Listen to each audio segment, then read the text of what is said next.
పడిపోయిన రాజకీయాల్లో నువ్వు వచ్చి ఏం సాధిస్తావంటే నేనేం సాధించకపోవచ్చు, కానీ భావితరాలకి పవన్ కళ్యాణ్ అనేవాడు ఒకడు వచ్చి ఒక ప్రయత్నం అయితే చేశాడయ్యా అనిపించుకుంటే నా జీవితం ధన్యం. ఏం కావాలి నాకు? ఎన్ని వేల కోట్లు తింటావు, ఎన్ని వేల ఎకరాలు కావాలి మనిషి బతకడానికి? చచ్చిపోతే నీకు 6 అడుగులు గొయ్య తప్ప ఇంకేం కావాలి నీకు? ముఖ్యంగా లా అండ్ ఆర్డర్ ఇంత ఏ స్థాయికి దిగజారిపోయింది అంటే, లా అండ్ ఆర్డర్ ఏ స్థాయికి దిగజారిపోయిందంటే రాష్ట్రంలో స్వయాన ముఖ్యమంత్రి గారి చిన్నాయన వివేకానంద రెడ్డి గారు దారుణ హత్యకు గురైతే 2018లో ఈ రోజుకి దిక్కు లేదు. ఎవరు చంపారో తెలీదు.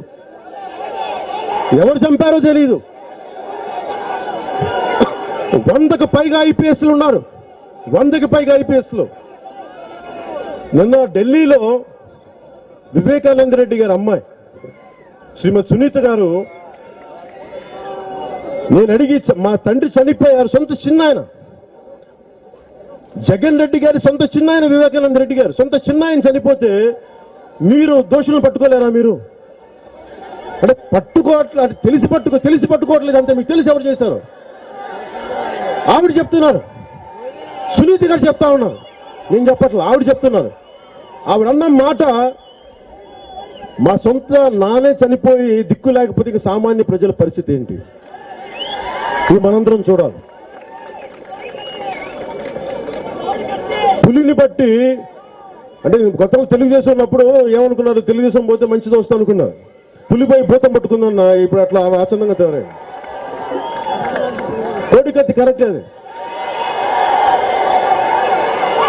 ఆ రోజున 2018లో జగన్ రెడ్డి గారి మీద దాడి జరిగినప్పుడు వైజాగ్ ఎయిర్పోర్ట్ లో ఇంత కోటికత్తితోటి చాలా గట్టి హత్యాయత్నం చేశారు. అప్పటి గవర్నర్ నరసింహన్ గారు కూడా దాన్ని ఖండించారు. దీని మూలాల్లోకి వెళ్ళాలి, దీని లోతులకు వెళ్ళాలి, దీన్ని పట్టుకోవాలి దోషులు ఎవరన్నా. మరి ఇప్పుడు దాకా 2 సంవత్సరాలు డీజీపీ దగ్గర నుంచి సిఐడి దగ్గర నుంచి అందరూ మీ చేతిలో ఉన్నారే. మీరు ఎందుకు కోటికత్తితో పొడిచిన వ్యక్తి ఎవరు ఎందుకు దేనికోసం చేసి నిర్ధారించలేకపోయారు? దీన్ని బట్టి అర్థం చేసుకోవచ్చు రాజకీయాలు ఏ స్థాయిలో ఉంటాయని. ఈ స్థాయిలో ఉన్నప్పుడు మీకు సొంత చిన్నాయన్ని చనిపోతే అది ఆ క్రిమినల్స్ ని కాపాడే వ్యక్తులు రాజ్యాలు వెళ్తున్నప్పుడు సామాన్యుడికి ఏం న్యాయం జరుగుద్దా? ఒకసారి మీరు ఆలోచించాలి. ఇందులో చాలా మంది వైసీపీ వాలంటీర్స్ కూడా ఉన్నారు. నాకు నిజంగా చెప్తున్నాను, మీకు ఉద్యోగం ఇచ్చి మీకు 10,000 నేను ఆనందించేవాడిని. కానీ మీరు కూడా ఆలోచించాలి. డాంటే అని ఒక నాటకకర్త చెప్తాడు, ఒక తప్పు జరుగుతున్నప్పుడు అందరం కూర్చొని దాన్ని వెనకేసుకొస్తే ఆ పాపలో మనం కూడా పాలు పంచుకునే వాళ్ళు అవుతాం. మర్చిపోకండి. వైసీపీ చేసే తప్పుల్ని, ఘోరాలని చాలా మంది వెనకేసుకొస్తా ఉన్నారు.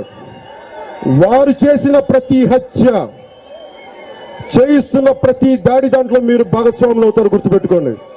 ఆ పాపం దెబ్బ కొడద్దు మీకు. శేషాచలం అడవులు ఎర్రచందనంకు అడ్డగోలుగా కూల్చేస్తా ఉన్నారు.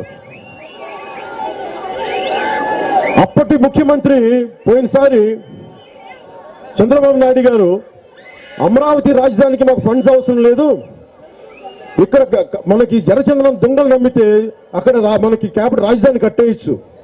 8,000 టన్నులు అమ్మితే 1,600 కోట్ల రూపాయలు వచ్చినప్పటికీ. మరి ఆ రోజున మరి ఏ ఉద్దేశంలో మరి అంత పెద్ద డబ్బు ఎలా వచ్చిందో తెలియదు. మరి 1,600కి ఎందుకు కుదించబడింది ఈ రోజుకి మనకు అర్థం. పోనీ వీళ్ళు కూడా ఇంకో 300 కోట్లకి ఎర్రచందనం వేలం వేస్తామని చెప్తా ఉన్నారు. ఈ ఎర్రచందనం వేలకు వేలు మీరు చెట్లు కూల్చేస్తా ఉన్నారు. ఎక్కడ చూసినా కొండల చుట్టూ మీకు కనిపిస్తా ఉంటాయి, మంటలు పెడతా ఉన్నారు. ఈ స్మగ్లర్లు కాల్చేస్తా ఉన్నారు. ఇదివరకు ఎర్రచందనం చాలా చిన్న చిన్న దొంగలు పట్టుకెళ్ళేవాళ్ళు. ఇప్పుడు ఏంటంటే ఏకంగా లారీలను పట్టుకెళ్ళిపోతా ఉన్నారు. ఎవడు ఆపేవాడు ఎవడు లేడు. రేషన్ హౌస్ డెలివరీ అవుతుందో లేదో నాకు తెలియదు, కానీ ఎర్రచందనం అయితే చైనాకి మీకు రేషన్ డోర్ డెలివరీ అవుతుందమ్మా మీకు. కానీ ఎర్రచందనం చైనాలో డోర్ డెలివరీ అవుతుంది. ఎర్రచందనం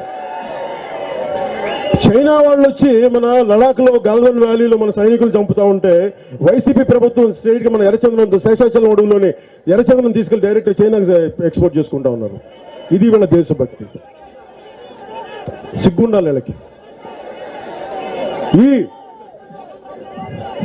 వైసీపీ చెప్తున్నాను, ఈ స్మగ్లర్లకు కానీ ఆ వ్యవస్థ ఎవరైతే ఎర్రచందనాన్ని ఒక పచ్చని వృక్షాన్ని వృక్షో రక్షితి రక్షత అంటాం, అలాంటి పచ్చని శేషాచలంలోని దశాబ్దాల పాటు ఎదిగిన ఎర్రచందన వృక్షాలని మీరు నేల కూలుస్తా ఉన్నారు. నేల కూలిన ప్రతి ఎర్రచందనం చెట్టు, కూలుస్తున్న ప్రతి చెట్టు కూడా వైసీపీ మీ పతనానికి మెట్టు గుర్తు పెట్టుకోండి.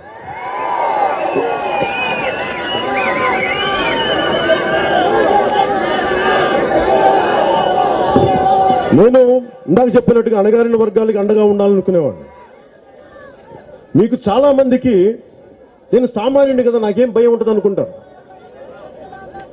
మీలో అసామాన్యమైన శక్తి ఉంది, గుర్తుపెట్టుకోండి. ఇక్కడున్న ప్రతి ఒక్కరిలో, చూస్తున్న ప్రతి ఒక్కరిలో, వింటున్న ప్రతి ఒక్కరిలో ఒక ఆకు రవిడికి, ఒక పనికి మాలిన గుండాగాడికి మీరు భయపడాల్సిన అవసరం లేదు. ధైర్యం ఎలా వస్తుంది అంటే, జిమ్కి వెళ్తే మీరు కండ పెంచుతున్నారు కదా, ధైర్యం కూడా అనుకుంటే మీరు వెళ్ళి గొడవ పెట్టుకోమని చెప్పట్లా, మీరు గొడవలు పెట్టుకోమని చెప్పట్లా. భావదారిద్ర్యం ఒకటి ఉంది. నేను ధైర్యంగా ఉంటానని మీరు మనసులో కూడా అనుకోవడానికి భయపడితే సమాజం ఎక్కడ మార్పు వస్తాయా మీకు? మీరు ధైర్యంగా ఉండాలి. ధైర్యంగా ఉండటం అంటే మీరు ఒక ఓటు వేయడానికి ధైర్యంగా వెళ్ళండి, ఒక ప్రయత్నం చేయండి. మీరు నా సభల చుట్టూ వచ్చి ఓటు అన్యాక్రాంతం అయిపోతే రేపు పొద్దున మీ మీద దాడులే చేస్తారు. మీ మీద మీకు అండగా నిలబడి, నేను చాలా మంది అంటారు నిన్ను ప్రజల్ని పక్కన నిలబడరంటే నేను అనుకున్నా, వాళ్ళకి భయాలు ఉంటాయి. వాళ్ళకి ఒక సభ వచ్చినప్పుడు రాయలసీమంతా నిండుద్ది, నాకు తెలుసు, నిజంగా తెలుసు నాకు. రాయలసీమలో రాయులేలిన నేల ఇది, కృష్ణదేవరాయలు ఏలిన నేల ఇది, తత్వం చెప్పిన నేల ఇది, వేమన తత్వం చెప్పిన నేల ఇది, బ్రహ్మం గారు పుట్టిన నేల ఇది. ఇలాంటి నేలలో ధైర్యం లేకుండా ఎందుకు పోద్ది? కానీ ఉంటుంది. కానీ ఎక్కడో అందరం విడివిడిగా ఉన్నాం, కులాలుగా, సమూహాలుగా. మీరందరూ ఒకటి అవ్వాల్సిన పరిస్థితి ఇది. మీరు కనుక ధైర్యంగా లేకపోతే మటుకు రాయలసీమ ఇట్లా వెనకబాటుగా ఉంటుంది. వెనకబాటుగా లేదు ఇక్కడ. నిజంగా వెనకబాటుతనం అంటే కొంతమందికి వేలకి వేల ఎకరాలు ఎక్కడి నుంచి వస్తాయి, 100 కోట్ల డబ్బులు ఎక్కడి సంపాదిస్తారు. మన బతుకులు ఎందుకు మారట్లేదు? వాళ్ళ జిందగీలు మారుతున్నాయి కానీ మన జిందగీలు ఎందుకు మారట్లా? ఒకసారి ప్రతి ఒక్కరు మనం చూసుకోవాలి. మీరు ధైర్యంగా లేకపోతే మేము ఎన్నిసార్లు ఎంతమంది వచ్చినా మార్పు అయితే రాదు. మార్పు రావాలి అంటే ఈ ఉప ఎన్నిక, నేను వచ్చి నిలబడ్డాను పోయినసారి కూడా, ఏమైంది? మార్పు రావాలి అంటే మీరు ఓటు వెయ్యాలి. మీరు చాలా మంది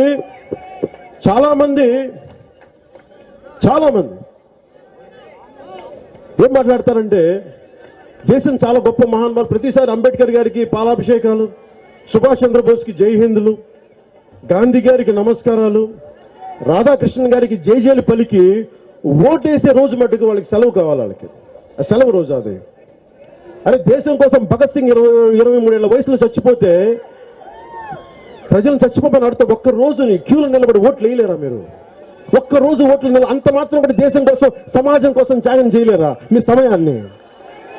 అంత మాత్రం ప్రాణ కూడా లేదు దేశం మీద మీకు, అంత మాత్రం బాధ్యత కూడా లేదు మీకు దేశం మీద. కనీస బాధ్యత లేదా? హక్కుల గురించి మాట్లాడే వాళ్ళకి బాధ్యతల గురించి కూడా తెలుసుకోవాలి. ఈ దేశం నాకేమి ఇచ్చింది, సమాజం నీకు ఏమి ఇవ్వాలి? నీకు బతికిచ్చింది, జన్మిచ్చింది నేల. దీనికోసం నీకు బాధ్యతలు ఉన్నాయి. నీకు నిలబడాలి దేశం కోసం. శేషాచలం అడుగులు ఎర్రచందనం వృక్షాలు కూర్చుంటే మనకు బాధ్యత లేదా? ఉంది మనకి. మిమ్మల్ని అడుగులేని స్మగ్లర్లు కొట్టమంటున్నావా? లేదే. రత్నప్రభ గారు రేపు పొద్దున పార్లమెంట్కి అభ్యర్థిగా నిలబడి మనం ముందుకెళ్తుంటే ఆవిడకి ఓటు వేయండి, రోడ్డు మీదకి రండి. డబ్బుల కోసం వెళ్ళకండి. మీకు 2000 ఇస్తున్నారంటే ఎక్కడో అప్పునిచ్చి ఇవ్వాలి, మళ్ళీ ఆవిడ అప్పు ఎలా చేస్తే మళ్ళీ దోపిడీ చేయాలి. అలాంటిది భారతీయ జనతా పార్టీ, జనసేన చేయడానికి సిద్ధంగా లేదు. నిజాయితీగా ఉన్నదలుచు. ఎందుకంటే మేము మీకు నిజాయితీగా నిలబడితేనే రేపు నిజాయితీగా సేవ చేయగలం. మన మధ్యన వైసీపీ ఎమ్మెల్యే ప్రకాశం జిల్లాలో కరోనా సమయంలో వెళ్ళి మాకు కొంచెం అన్న పనులు కావాలని అడిగితే అంటే పెద్దరే ఆ బుక్ తీసుకురాను, లోపల నుంచి బుక్ తీసుకొస్తా, నీ పేరేంటి, ఆ పలానా గ్రామం పలానా మండలం ఆ ఊరు, నీకు 2000 ఇచ్చిన ఊడికి నీకు ఎందుకు చేయాలి పో అని పేరుతో సహా రిజిస్టర్లు మెయింటైన్ చేస్తారు వీళ్ళు. అంటే మనకు ఓటు తీసుకుంటే నైతిక హక్కు కోల్పోతాం. ప్రమాణాలు చేయించుకుంటారు, ఒట్లు వేయించుకుంటారు. 2000 రూపాయలకి మన జీవితం మన భవిష్యత్తు అమ్మేసుకుంటాం. అక్కడున్న బిడ్డ ఉన్నాడు, 2000 రూపాయలకి ఆ బిడ్డ భవిష్యత్తు మీరు అమ్మేసుకుంటారా? మీరు దయచేసి 2000 రూపాయలకి మీ భవిష్యత్తు నమ్ముకోకండి. మా లాంటి వాళ్ళని తప్పన పడతాం. చాలా కాలం నేను ఆలోచించేవాడిని, ఏ రోజున్నా సరే భయపడకుండా మాట్లాడగలనని చాలాసార్లు తప్పించాం. మధ్యలో సినిమాలు ఎందుకు చేయలేకపోయానంటే, సినిమాలో ఇన్ని చాంతాడంత డైలాగులు మాట్లాడతాం, రియల్ లైఫ్కి వచ్చేటికి బెబ్బెబ్బెబ్బే అని మాట్లాడతాం, ధైర్యం రాదు. నేను అది జయించి నిజంగా నాకు చెప్పిన బలం, నాకు ఎప్పుడు బలం వచ్చిందంటే, నేను ఒక ఆశయానికి నిలబడి 2019 ఎన్నికల్లో ఓడిపోతే నాకు ధైర్యం వచ్చింది. నేను సమాజం కోసం నిలబడగలను, చేయగలను. అంబేద్కర్ స్ఫూర్తి నాకు. ఆయన ఓడిపోయాడు, అంబేద్కర్ ఓడిపోయిన దేశం కోసం నిలబడ్డాడు మహానుభావుడు. ఆయన నాకు స్ఫూర్తి. నాకు ఒక నారాయణ గురు, ఒక పూలే, సాహు మహారాజ్,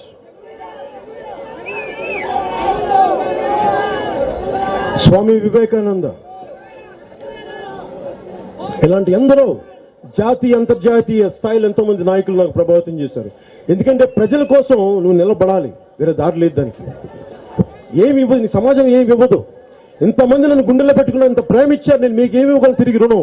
నేను ఈ దేశానికి రుణగ్రస్తుని, నేను అందుకు వచ్చాను రాజకీయాల్లోకి. నాకు ఏ పదవి ఎక్కువ కాదు, నేను సంపాదించే ధనం నాకు సరిపోద్ది, దాని నుంచి దానాలు చేయగలను నేను. అలాగే భారతీయ జనతా పార్టీ అనగానే ముస్లింలకి వ్యతిరేకమని మాట్లాడతారు. ఇది హిందూ దేశం. ఇది హిందూ దేశం అంటే అన్ని మతాల్ని కలుపుకెళ్లే దేశం అని. భారతీయ జనతా పార్టీ హిందువులంటే హిందువులు ఒక్కల కోసమని కాదు, ఇది అందరికీ. హిందూ మాట ఏంటంటే, నువ్వు ఇస్లాం మతస్థుడివైనా, క్రిస్టియన్ మతస్థుడివైనా, బుద్ధిస్ట్ అయినా, లేదా సిక్కు, ఇంకే మతం అయినా సరే, యూదులు అయినా సరే, లేదు అసలు ఏ మతం నాకు వద్దు, నిన్ను కూడా ఇది సర్వంగా కలుపుకెళ్లే దేశం. అలాంటి భావజాలాన్ని పాటించేది భారతీయ జనతా పార్టీ. నేను మానవత్వం, దేశాన్ని, ధర్మాన్ని నమ్మిన వాడిని. నేను ఎందుకు తిరుపతి సీటు ముఖ్యంగా జనసేన ఎందుకు వదులుకుందని చెప్పడానికి కూడా మీ కారణం చెప్పాలి. 99లో భారతీయ జనతా పార్టీ గెలిచిన సీట్ ఇది. జాతీయ స్థాయిలో ఉన్న నాయకత్వానికి మన తిరుమల, మన తిరుపతి, వాటికన్ సిటీ ఎలాగో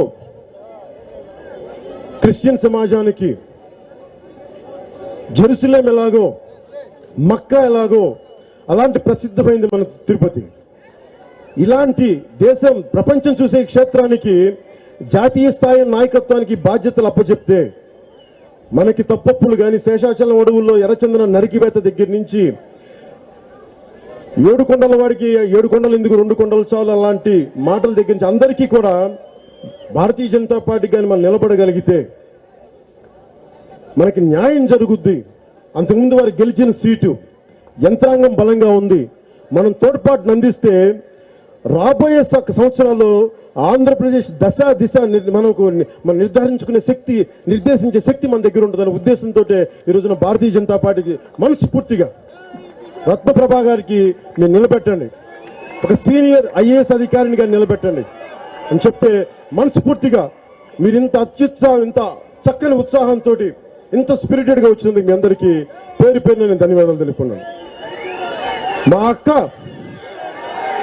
అక్క రత్నప్రభ నాకు చేతికి కట్టారు, ఇది గుండెల్లో పెట్టుకుంటాం. అది మా అక్క గెలవాలని నేను కోరుకుంటున్నాను. మా అక్క మనకి సేవ చేయాలి, మన రాష్ట్రానికి సేవ చేయాలని కోరుకుంటున్నాను. మీరు ఏ రకంగా అయితే ఐటీ కారిడార్ దగ్గర నుంచి మీరు ఎంత రోడ్ మ్యాప్ ఇచ్చారో, భవిష్యత్తులో కూడా ఇంతమంది యువతకి ఉపాధి అవకాశాలు కావాలి, ఆడబిడ్డలకి భద్రతతో పాటు ఉపాధి అవకాశాలు కావాలి, ఇక్కడ పరిశ్రమలు రావాలి. ఇలాంటి కీలకమైన ఒక నిర్మాణానికి మీరు సహకరించాలి. మీ తోడ్పాటు, మీ అనుభవం, మీ తెలివి, మీ యుక్తి, మీ శక్తి, మీ మొత్తం మీ పరిచయాలు అన్ని రాష్ట్రానికి ఒక ప్రయోజనకారిగా ఉండాలి. మనస్ఫూర్తిగా మా అక్క రత్నప్రభ గారిని నేను కోరుకుంటాను. నేను మనకి ఈ రోజున వైసీపీ నాయకులు ఓట్లు అడగడానికి వస్తే ఒకటే అడగండి వాళ్ళని. 153 గుళ్ళు పైగా మీరు అపవిత్రం చేశారు,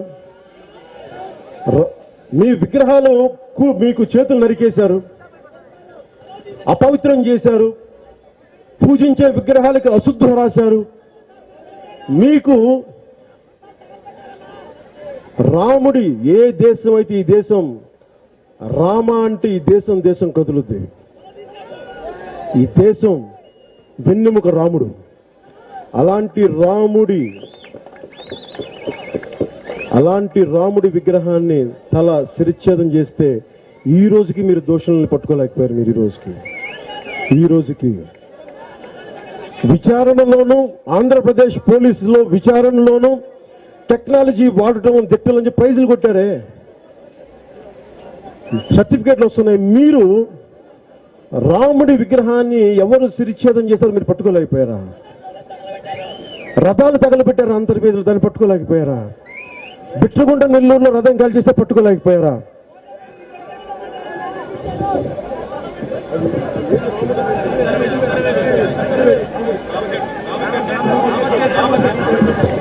రామతీర్థం శ్రీరాముడి తల విగ్రహం నరికేస్తే నన్ను అందరూ రమ్మని కోరుకున్నారు.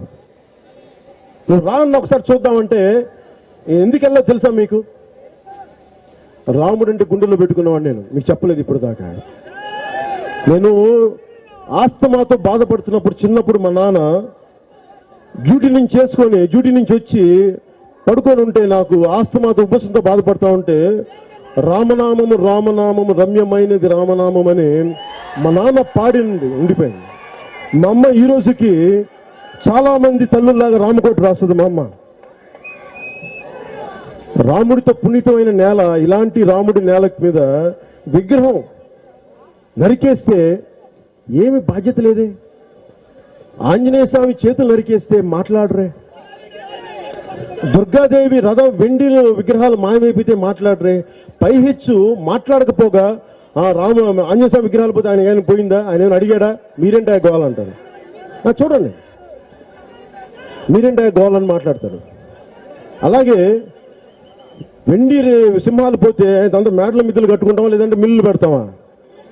ఇదే మీరు మాట్లాడేది. ఇదే మీరు హిందూ మతం కాకుండా ఏ మతానికైతే మీరు ఎంత గోల చేస్తారా మీరు? నేను అన్ని మత విశ్వాసాలని గౌరవించేవాడిని, గుర్తుపెట్టుకోండి.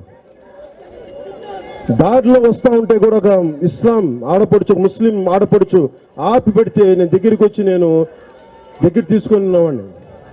ఒక రాఖీ కడితే కట్టించుకున్నవాడిని. ఎందుకు చెప్తున్నానంటే, ఏదైనా మాట్లాడితే జనసేన, భారతీయ జనతా పార్టీ మైనారిటీకి వ్యతిరేకంగా ఒక ప్రచారం చేస్తూ ఉంటారు.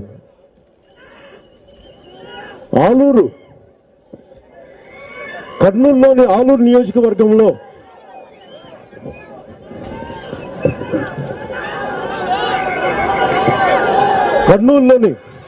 ఆలూరు నియోజకవర్గంలో దేవనకొండ మండలం బంటుపల్లి గ్రామంలో చాంద్ పాషా అని చెప్పి ఒక ముస్లిం మతస్థులు ఒక ఆయన 400 ఆవులతో గోశాల చేస్తా ఉన్నారు. ఆయన ఒక ముస్లిం మతస్థులు. అది దేశం తాలూకు గొప్పతనం. అది పాలు కూడా తీరాయన. మిగతా వాళ్ళు పాలు తీస్తారేమో కానీ ఆ చాంద్ పాషా గారు పాలు కూడా తీరు. కేవలం ఆ గోమయంతో, వీటితో, గోమూత్రంతో, వాటితో ఏదో మనకి వ్యవసాయానికి కావాల్సిన పదార్థాలు తయారు చేసి అమ్మే వ్యక్తి, దాని మీద జీవనం సాగించే వ్యక్తి. అలాంటి మహానుభావులు ఉన్నారు ముస్లింలు. అలాంటి వారందరినీ గుర్తించేది. ఇందాక నేను చెప్పినట్టుగా రామతీర్థానికి ఎందుకు వెళ్ళలేదంటే, నేను ఇలాంటి పరిస్థితులకు వెళ్తే మీకు తెలిసి రోడ్ల మీదకి వస్తే ఎలా ఉంటుందో. నా వల్ల అమాయకులు బలవ్వకూడదు, విగ్రహాలను కూల్చేసిన దోషులు కొద్దిమంది 10 మందే ఉంటారు. దానికోసం అమాయకులు బలవ్వకూడదు. అది ముస్లిం మతస్థులు కావచ్చు, హిందువులు కావచ్చు, క్రిస్టియన్ మతస్థులు కావచ్చు, ఎవరైనా కావచ్చు. వారు అమాయకులు నరకకూడదు, మనకి బలవ్వకూడదని చెప్పి ఒక ఉద్దేశంతో నేను రామతీర్థం రాలేదు. బాధ లేక కాదు, రాముడి విగ్రహం శిరచ్ఛేదం అయితే మదనపడి కాదు, వెదలేక కాదు, బాధ్యతతో ముందుకు రాలేదు. ఎందుకంటే సామాన్యుడు అమాయకుడు బలవ్వకూడదు అన్న ఒక బాధ్యత నన్ను ఆపేలా చేసింది.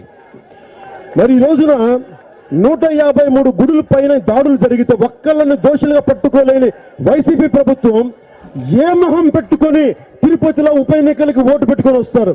వెంకటేశ్వరుడు ఏడుకొండల స్వామి స్వయాన క్షేత్రంగా వెలిసిన నేల ఇది. ఏ మొహం పెట్టుకొని వస్తే మీరు వేస్తారు? ఒకసారి అందరికి చెప్పండి ఒకసారి. ఎందుకంటే వెంకటేశ్వర స్వామిని కొలిచే నేల ఇది, వెంకటేశ్వర స్వామిని కొలిచే నేల ఇది. అందరూ గుండెలో పెట్టుకుని మీరు కనుక వైసీపీకి ఓటేస్తే ఏడుకొండల వాడికి ద్రోహం చేసిన వాడు అవుతారు. దయచేసి ఇది మనసులో పెట్టుకోండి, మీరు ఆలోచించండి. నేను మిమ్మల్ని ప్రభావితం చేయట్లా, కానీ మీరు ఆలోచించి ఓటు వేయకపోతే మటుకు వైసీపీకి ఓటు వేస్తే మటుకు మీరు దేవాలయాలు కూల్చిన వాళ్ళకి వత్తాసు పలికినట్టు అవుతుంది. మటుకు మీరు మర్చిపోకండి. అలాగే ఇందాక మాట్లాడుతూ ఈ దేశంలో ఈ రాష్ట్రంలో దిశ మారాలి, అణగారిన వర్గాలకు అధికారం రావాలి. కుటుంబ రాజకీయాలు చేసే వ్యక్తులం కాదు. భారతీయ జనతా పార్టీ